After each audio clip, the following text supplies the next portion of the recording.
The Vox channel opened to silence, not static, not the hiss of corrupted transmission or the crackle of damaged systems. Silence, pure, complete, the kind that happens when every receiver in range has gone dark. My awareness expanded in layers, systems activating according to protocols older than most Imperial subsectors. Optical feeds initialized.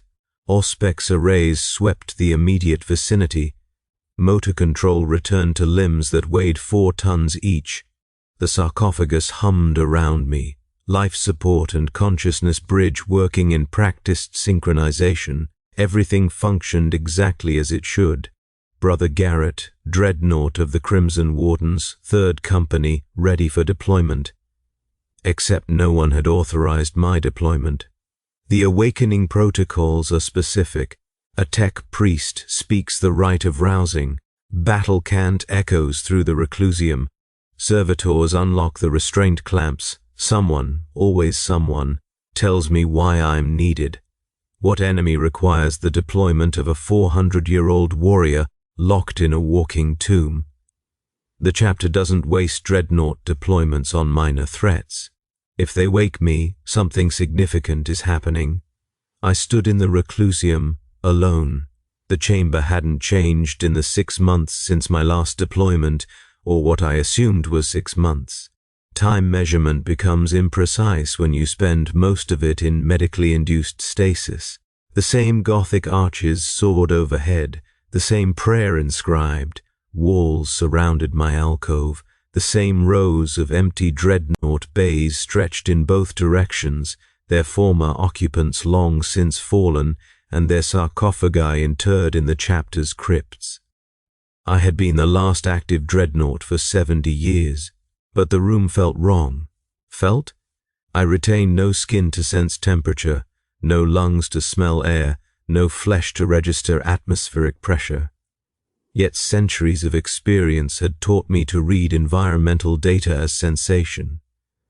The air recyclers hummed at incorrect pitch. Dust particles drifted through my optical feeds in patterns suggesting no one had walked here recently, very recently. No heat signatures beyond my own massive thermal output. Tech priest Aldous I vocalized through external speakers, voice reverberating off stone. Report to Reclusium 7. No response. Brother Sergeant Marcus, respond. Silence. I accessed the fortress-monastery's internal Vox network. The system accepted my credentials without issue. All channels registered green, active and functional. I could transmit on any frequency, but when I swept through the standard chapter channels, I found nothing. No tactical chatter, no training cadences, no maintenance reports, not even the background hum of 100 small conversations happening simultaneously across a fortress that housed 4 companies. The Crimson Wardens were not a quiet chapter. I activated my locomotor systems and walked. Each step shook the stone floor with impacts that would crack lesser building materials. My sensor arrays painted the corridor in electromagnetic spectrum, thermal gradients, motion detection. The fortress-monastery's power grid functioned normally. Emergency lighting strips glowed at regulation intensity, air processing continued. The building lived, but the inhabitants did not. I moved through sections I'd walked 10,000 times, first as a flesh and blood battle brother, later as armored corpse piloting a war machine. The training halls lay empty, equipment stored in precise rows. The armory doors stood sealed but not locked. Inside, rows of power armor waited on maintenance racks, each suit perfectly maintained, ready for warriors who would never wear them. 300 suits, every one pristine. In 400 years I had never seen the armory so fully stocked. Space Marines damaged equipment. They requisitioned replacements. They customized armor with campaign honors and personal heraldry. These suits looked parade-ready, as if prepared for an inspection that never came. I found the first body in the apothecarian. Brother Vincent, face down across a surgical table, his white apothecary armor spotless except for the last burn through his back. Execution angle, close range. The wound had cauterized instantly. He'd died before hitting the table. Medical instruments lay scattered around him, knocked loose by his fall. A data slate rested near his left hand, screen still active despite its power cell being weeks depleted. I extended a manipulator arm, the fine motor appendage used for delicate tasks, and retrieved the slate. The text swam across my visual feeds. They say we failed in our duty. They say we must be purified. The Inquisitor will not listen to Chapter Master Brennan's appeals. She has the authority. We have only our oaths, and oaths mean nothing when... The log ended mid-sentence. Inquisition. The word triggered memories I'd archived in protected cogitation banks, experiences from my flesh time that I'd sealed away because remembering made the sarcophagus feel smaller. I'd seen the Inquisition work before, seen what happened to chapters declared traitor, heretic, corrupted, the Grey Knights arriving in overwhelming force, the systematic extermination, the erasure from all Imperial records. But the Crimson Wardens were loyal, 5,000 years of unbroken service. We'd crushed Xenos incursions on 17 worlds. We'd held the Gehenna line against a Black Crusade splinter fleet. We'd tithed genocide to terror without fail for millennia. What could possibly... I found more bodies in the Chapel of Heroes. 43 brothers in full armor, arranged in prayer positions before the Emperor's altar. Last burns on every one, systematic execution from behind. They'd been allowed to pray first, which meant someone still recognized their faith even while ordering their deaths. That detail mattered. The Inquisition didn't grant heretics final prayers. These men had died as loyalists. I accessed the chapel's pict log through a maintenance terminal. The system held 3 weeks of footage before someone had disabled recording. I watched at accelerated speed, brothers coming and going in normal routines, prayer services, individual meditations, then a gap.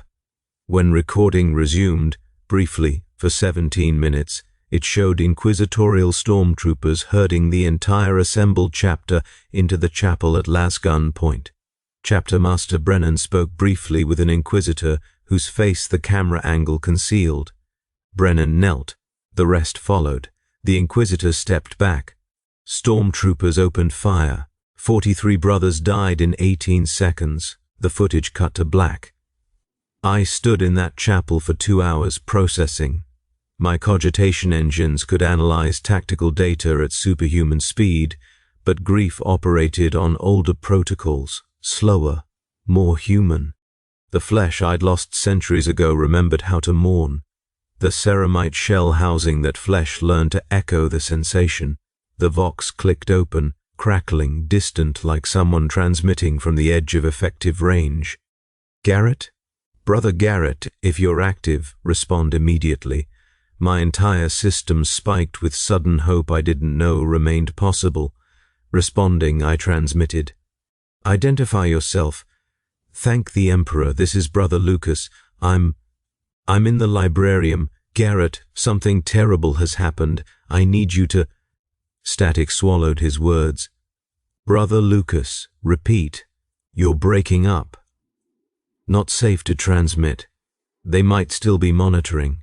Come to the librarium. Restricted archives.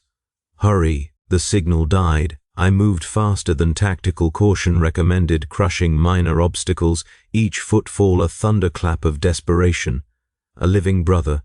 Someone survived. I wasn't alone in this tomb.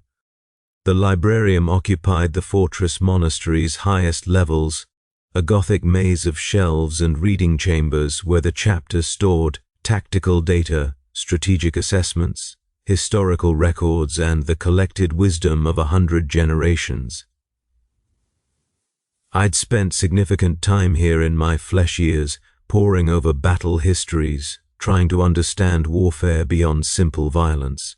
The restricted archives required specific authorization codes. My credentials, unchanged since my entombment, still worked. The vault doors ground open, revealing climate-controlled chambers packed with documents too sensitive for general access. Brother Lucas sat at a reading desk, armor dented and scorched, helmet removed to reveal a face I recognized. Younger than me relatively, he'd only been with the chapter 200 years. A solid warrior, reliable. But his eyes held something I'd never seen there before, absolute terror. "Garrett," he said, "you have to understand what they did to us, why it happened." "Inquisition," I said, my synthesized voice making the word sound like grinding metal. "I found the bodies, the execution recordings. Why?" "Genocide, corruption," his voice cracked. "Our predecessor chapter, the chapter we were founded from, they fell to chaos 300 years ago, gradually, subtly. By the time anyone noticed, corruption had spread to all successor chapters. We didn't know. We'd never shown any signs. But the Inquisition decided that didn't matter. Prophylactic extermination, better to kill 5 loyal chapters than risk one more chaos warband. My tactical database cross-referenced implications instantly. 5 chapters, roughly 5,000 Astartes, 20 supporting organizations, murdered to prevent a hypothetical threat. "How many survivors?" I asked. "Just me. I was off-world when it happened, attached to an inquisitorial strike force. Ironic, isn't it? They kept me alive because I was useful elsewhere, then sent me back to this." He gestured vaguely at the empty fortress. "They ordered me to conduct final rites, seal the monastery, and report to the nearest Imperial Navy station for reassignment. And instead you stayed. What else could I do? Leave our brothers unburied? Abandon our legacy?" His hands shook. "I've spent 2 weeks trying to understand what happened, reading everything in these archives, looking for any evidence we were actually corrupted. Anything that would make this justified. Did you find it?" "No." The word came out broken. "We were clean, Garrett. 5,000 years of loyal service, erased in a day because of bloodline guilt. The Inquisitor who ordered it, Inquisitor Catane, she filed a report. It's here." She wrote that our chapter master argued our loyalty, showed her our service records, our honors, our sacrifices. She acknowledged we'd never shown corruption. Then she killed us anyway because preventive measures ensure Imperial security. I processed this through frameworks of duty and honor that had guided me for centuries, found no coherent answer. The Imperium demanded absolute loyalty. We'd given it. The Imperium's servants had murdered us for crimes we never committed by genetic ancestors we'd never met. "Why am I still alive?" I asked. "Why didn't they destroy the Dreadnoughts?" Lucas's expression shifted into something worse than terror, pity. "They tried," he said quietly. Garrett, there's something else you need to know. Come with me." He led me deeper into the archives to a section I'd never accessed. Personal records, chapter administrative data, the kind of documentation that tracks every battle brother from recruitment to death. He pulled up a specific file and displayed it on a wall-mounted screen. My file. Not the official service record, the other one. The psychological assessments maintained by the chapter's apothecaries and chaplains. Evaluations, dating back to my entombment, tracking my mental state across 400 years of intermittent consciousness. I read.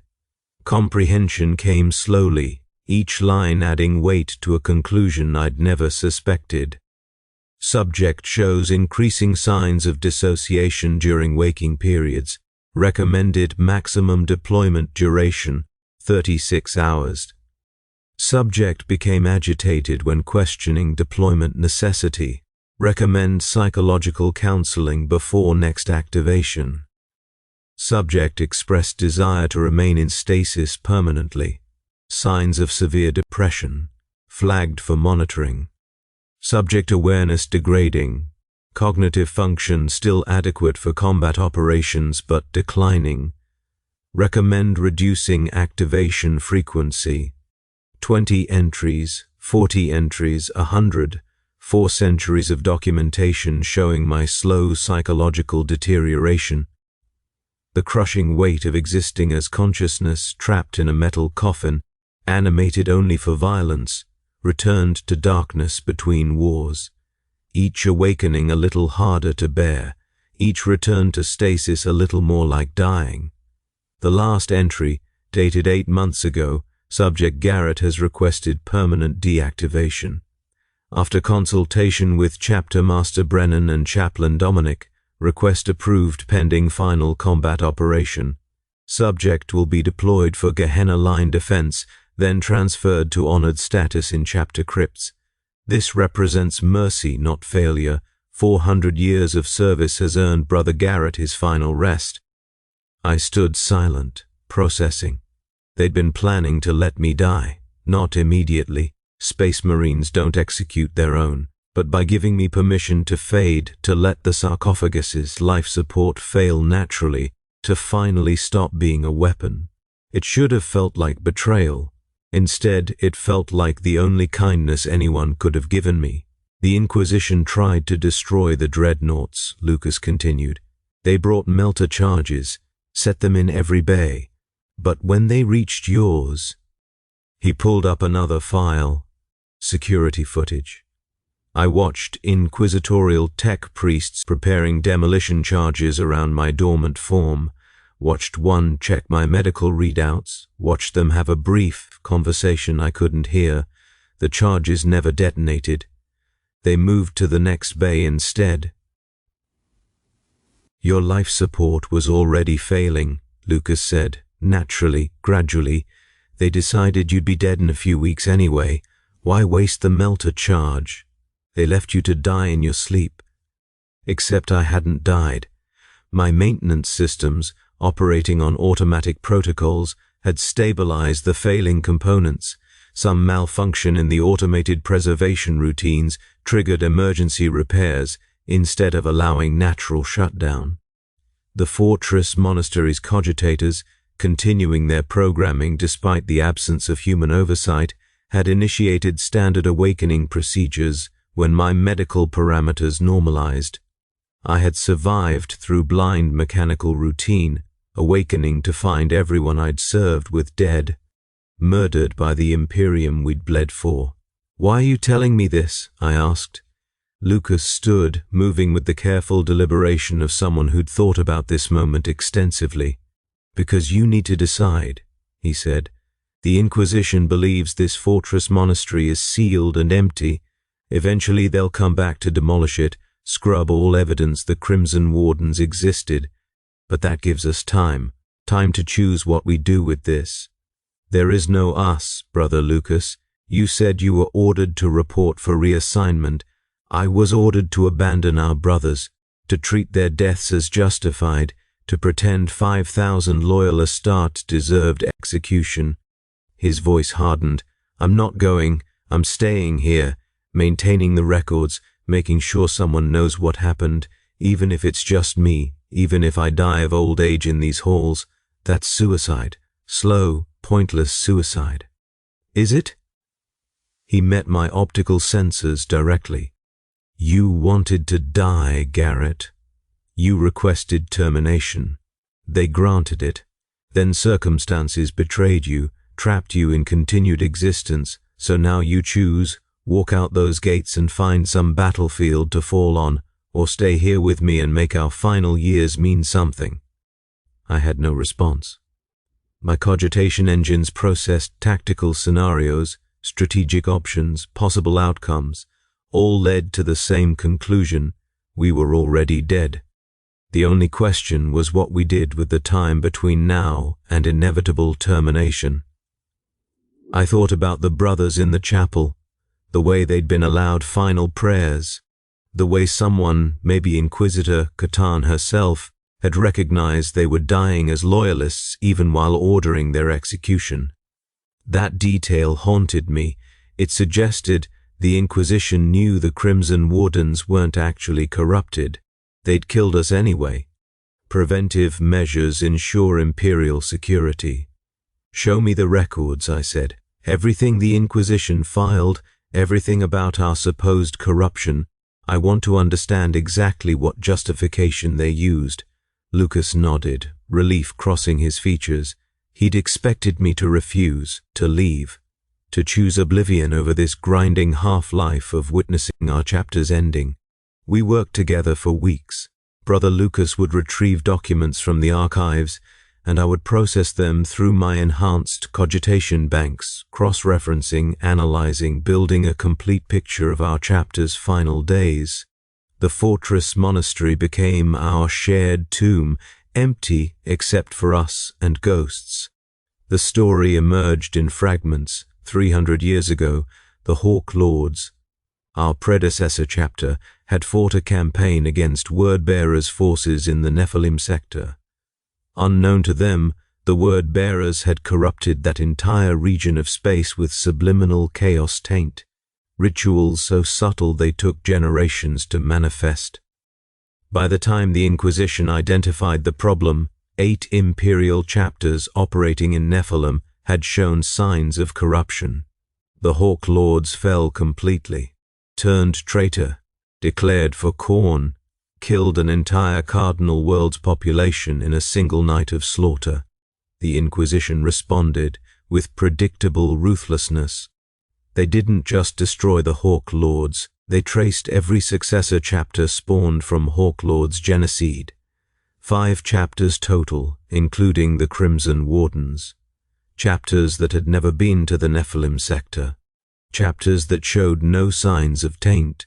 Chapters that had served loyally for millennia. Genetic pre-crime. Execution based not on actions but ancestry. Inquisitor Curtain's final report was clinical in its brutality. She acknowledged the successor chapter's loyalty, acknowledged their clean service records, then recommended extermination anyway because latent corruption may manifest across centuries and the Imperium cannot afford preventive risk. 5 chapters, 5,000 years of combined service, erased. It's not enough, Lucas said one evening, or what passed for evening in the fortress's regulated lighting. Understanding why doesn't make it justified, it just makes it calculated. They chose this. They weighed our lives against theoretical risk and decided we weren't worth the uncertainty. The Imperium makes such calculations constantly, I said. How many worlds have we seen abandoned to Xenos invasion because defending them would cost too many resources? How many soldiers ordered into certain death for strategic gains? The only difference is scale. We're on the other side of the equation now. Does that make you feel better? I considered the question. My emotional processing remained intact, diminished, altered by centuries of isolation and mechanical existence, but still functional. Did it make me feel better to understand the logic that killed us? No, I admitted. It makes me feel tired. Lucas laughed bitterly. You can return to stasis. I can't. I get to live with this until my body gives out naturally. Then why stay? You could still report for reassignment. Serve in another chapter. The Death Watch takes survivors from destroyed chapters. You could forget. His voice cut sharp. Pretend the Crimson Wardens never existed. Pretend those men in the chapel deserve their execution. No. Someone has to remember. Someone has to maintain the records, keep the fortress sealed, ensure that when the Inquisition returns to demolish this place, they find evidence their justification was hollow. They'll destroy that evidence, probably, but I'll know. And maybe in 1,000 years someone will find fragments. Wonder what happened here. Discover the truth. It's not much, but it's something. I understood then why he'd wanted me to stay. Not for tactical reasons. Not because a Dreadnought provided any practical benefit. He needed someone to share the weight. Someone who'd known the chapter as it was, not just as corpses and archives. Someone to bear witness that the Crimson Wardens had been real. We developed routines. Lucas maintained the fortress-monastery's basic functions: power grid, air recycling, structural integrity. I patrolled the halls, checking systems my combat programming understood. We marked time by maintenance schedules rather than days, finding purpose in keeping the empty building alive. Sometimes we talked. Lucas told me about brothers I'd served with, men who'd died decades after my last deployment, during operations I'd slept through. I shared memories of the chapter as it had been centuries ago, when our fortress teemed with life and purpose. We reconstructed our history through shared memory, assembling a complete picture neither of us possessed alone. Other times, we worked in silence, each lost in private grief. 3 months after my awakening, the fortress-monastery's Vox array detected an incoming transmission. Astropathic choir, distant but strengthening. Someone was coming. Lucas and I met in the command center, watching sensors track the approaching ship. Imperial frigate, broadcasting inquisitorial codes. They'd come to finish the job, demolish the fortress, erase all evidence the Crimson Wardens had existed. "This is it," Lucas said quietly. "Yes." We stood together, watching the ship enter orbit, watching demolition teams prepare to deploy. We could have resisted. I possessed enough firepower to kill hundreds before they brought me down. But what purpose would that serve? It would only prove the Inquisition's point, that we were dangerous, unstable threats requiring elimination. "I'm going to the chapel," Lucas said, "where the brothers died. If I have to end this way, I want it to be there." I considered following, ending it together, 2 final survivors sharing the same fate. But something stopped me. Not hope, I'd abandoned that. Not defiance. I understood our situation too clearly. Something else, something I'd lost centuries ago but found again in these empty halls. Choice. "I'm staying here," I said, "in the command center, maintaining records until the last possible moment. When they come, I'll transmit everything, service records, evidence of our loyalty, the Inquisition's own admission we were clean. I'll broadcast it on every frequency I can access.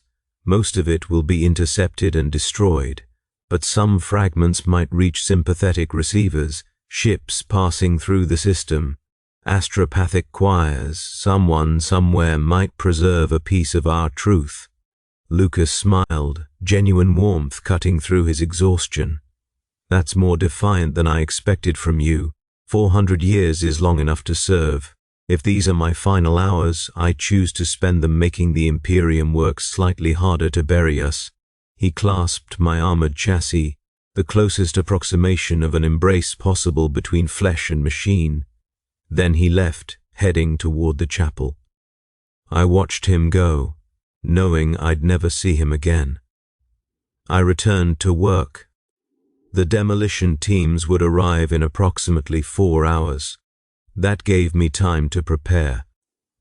I accessed every file the chapter had accumulated over 5 millennia. Combat records, strategic assessments, personal logs, everything that proved we'd been loyal. Everything that documented our service. I compressed it into a single massive data file, then prepared broadcast protocols across every Imperial frequency I could access. 1 hour remaining. The frigate deployed drop pods. I detected at least 200 soldiers preparing for planetary insertion. Overkill for an empty fortress, but the Inquisition wasn't taking chances. 30 minutes.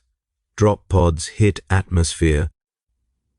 I initiated the broadcast, every Vox channel, every astropathic resonance frequency, every emergency beacon protocol, a continuous transmission loop showing exactly what had been done here, service records of brothers executed despite clean loyalty assessments.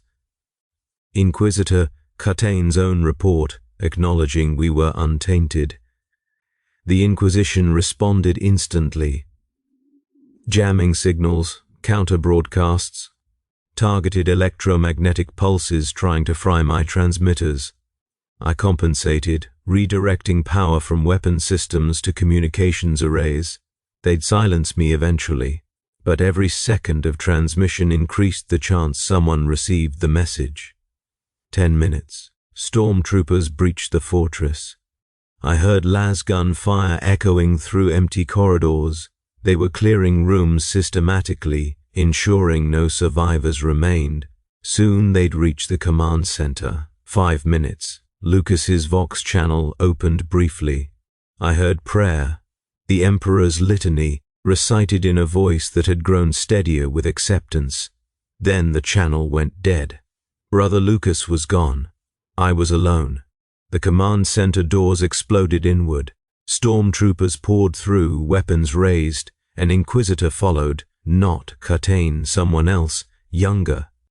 He stared at me with expression mixing surprise and calculation. "You're still transmitting," he observed. "Yes, why?" "You know we'll destroy everything you've sent, scrub all evidence. Will you?" I asked. "Can you? You've been trying for 5 minutes.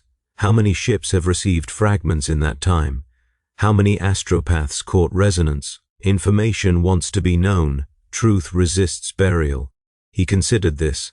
Then surprisingly he laughed, bitter, tired sound. "You're right," he admitted. "Some fragments will survive. In 1,000 years someone might piece together what happened here. They'll know the Crimson Wardens were loyal. They'll know we killed you anyway." He raised his hand. "Stormtroopers aimed weapons at my chassis. Will that make you feel better as you die?" "No," I said honestly. "But it makes my death mean something beyond prevention of hypothetical threats. That's more than you gave my brothers."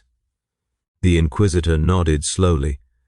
"Then I'll grant you the same mercy we granted them. You may continue praying or transmitting. I'll allow 30 seconds before we fire. Mercy.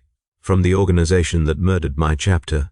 I wanted to refuse it, to spit defiance in his face, but that would accomplish nothing. So instead I accepted, used those 30 seconds to amplify my transmission one final time, pouring every remaining power reserve into a last massive broadcast pulse. The Crimson Wardens served faithfully, I transmitted. We died loyal. Remember that. Please, remember the stormtroopers fired, melter charges, plasma weaponry, enough firepower to crack my sarcophagus and boil the few remaining scraps of flesh inside. My awareness fragmented instantly, systems failing, cogitation banks melting, consciousness dissolving into white heat and static. My final thought, surprisingly, wasn't anger or despair. It was relief. 400 years of service. 400 years of consciousness trapped in a metal tomb, awakened only for violence, never allowed to truly rest. The Crimson Wardens had promised me mercy, final deactivation, honored rest in the chapter crypts. The Inquisition had delayed that mercy with their carelessness, their assumption I'd die naturally in my sleep. But now they'd completed it. I was finally allowed to stop. The sarcophagus burned. The fortress-monastery fell silent around me. Demolition charges triggered throughout the building, reducing 5,000 years of history to rubble. My transmission cut to black as my power systems failed completely. In that final microsecond of awareness, I detected something, a distant echo, response signals from ships at the system's edge. Someone had received my broadcast, someone new. Then darkness came, and I fell into it willingly. The Crimson Wardens died on Terra's cold bureaucratic altar, erased from history for crimes they never committed. But their truth survived in fragments, scattered across the void, waiting for someone to find it. Maybe that was enough. Maybe that was all anyone could hope for. I hoped, desperately in my final moment, that Brother Lucas had found peace in his ending. That the brothers in the chapel had gone into death believing their loyalty mattered. That somewhere in the vast, indifferent Imperium, our service would be remembered. Then I stopped hoping, stopped thinking, stopped being anything but cooling metal and ash. 400 years of service, 5,000 years of chapter history, gone, but not forgotten, never entirely forgotten. The broadcast pulses continued even as I died, automated systems transmitting until the building collapsed and buried them. Hours later, those signals reached a naval patrol frigate 3 systems away. A communications officer logged the transmission, flagged it as unusual, forwarded it to her superior, who forwarded it to his superior, who archived it pending investigation that would never come. But the data existed now in Imperial records, hidden, obscure, waiting.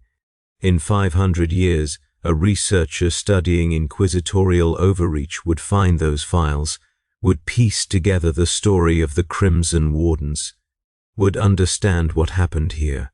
She would write a dissertation that 17 people would read. One of those readers would mention it to a friend, who would tell someone else, who would remember. The truth, like all truths, would survive, diminished, fragmented, but alive, and in the final analysis that had to be enough, because the Imperium crushes everything, individuals, chapters, entire worlds, but it cannot crush memory, cannot erase all evidence of what it destroys. Some fragment always survives, some witness always remains. I had been that witness. Brother Lucas had been that witness. Together we'd ensured the Crimson Warden's truth outlived their murderers. It wasn't victory, it wasn't justice, it wasn't even revenge, but it was something. And in the grim darkness of the far future, where there is only war, sometimes something is the best you can hope for. I let go, stopped fighting the darkness, accepted my ending. After 400 years, Brother Garrett finally found peace. The Emperor protects, even if his servants do not.